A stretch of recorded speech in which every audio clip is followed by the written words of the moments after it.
Hello, चला आज आपण बनवूया चपातीचा भुगा. त्याला फक्त 4 वस्तू लागणार आहे: कांदा, टोमॅटो, लसूण, मिरची. शेंगदाणे तळून घेऊयात आणि ते काल्यामध्ये मिक्स करून घेऊयात. काल्यामध्ये म्हणजे चपातीचा भुगा, त्यामध्ये आपण मिक्स करून घेतलं आहे. जिऱ्याची फोडणी द्यायची आहे. लसूण टाकून घेतलं आहे. आता हिरवी मिरची टाकून घेऊया. हिरवी म्हणजे ती लाल झालेली हिरवी मिरची. ठीक आहे.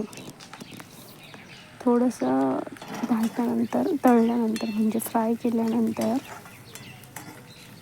त्यात आपण कांदा घालून घेतला आहे. थोडा फ्लेम वाढून देऊया.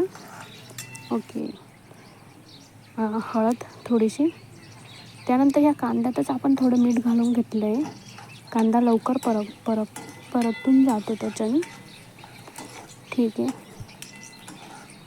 चला आता आपण ना त्यात थोडं फ्राय होऊ दे.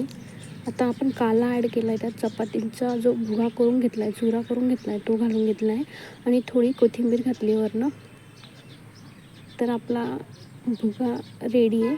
आमच्याकडे तर याला भुगाच म्हणतात. तुमच्याकडे काय म्हणतात?